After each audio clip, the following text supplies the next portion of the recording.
ప్రాంతానికి విచ్చేసిన గమన ఆర్గనైజేషన్ అధినేతలు వీళ్ళు పెద్దలు గిరిజా గారికి, అదేవిధంగా స్టాఫ్ నుంచి గమన టీం నుంచి వచ్చినటువంటి వారికి, ఈ స్టడీ సెంటర్లో మరి టీచ్ చేస్తున్నటువంటి రజనీ గారికి, అల్కాపురం ప్రాంతంలో మరి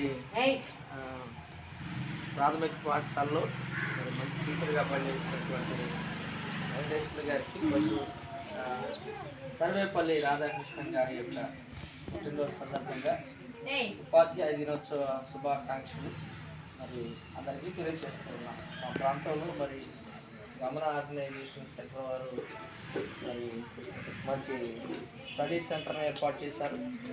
ప్రతిరోజు సాయంకాలం పూట పిల్లలు ఈ ప్రాంతంలో చక్కగా చదువుకుంటూ ఆడుకుంటూ విద్య నేర్పిస్తున్నటువంటి మంచి అవకాశాన్ని ఇచ్చినటువంటి గమన ఆర్గనైజేషన్ వారికి కూడా కృతజ్ఞతలు తెలియజేస్తున్నా.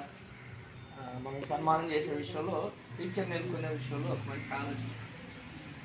వెంకటేశ్వర గారు దగ్గర మా పిల్లలు వాస్తవానికి కరోనా మూమెంట్లో చదువుకున్నటువంటి వాళ్ళకి ఒక ముక్క కూడా రాదు కదా. కరోనా మూమెంట్లో స్కూల్ లేక బాగా ఇబ్బంది పడుతున్నప్పుడు మా పాపను అప్పుడే ఫస్ట్ క్లాస్లో జాయిన్ చేశాం. మంచి కేర్ తీసుకొని ఆ పాపకే కాదు, ఇక్కడ ఉన్న పిల్లలందరూ చాలా తల్లిదండ్రులు అటువంటి నా మాట ఏంటంటే, వెంకటేశ్వర గారు ప్రతి ఒక్కరిని మంచిగా కేర్ తీసుకొని చక్కగా మంచి విద్య నేర్పిస్తూ ఉన్నారు. దానికి మేమే సాక్ష్యం. కాబట్టి సార్ని సన్మానం చేసే విషయంలో మరి మంచి అభిప్రాయాన్ని తీసుకొచ్చిన గమన టీం వారికి, అదేవిధంగా గిరిజా గారికి, ఆ టీం వారికి కూడా మరి ప్రత్యేకమైన వందనాలు తెలియజేస్తూ ఉన్నాం.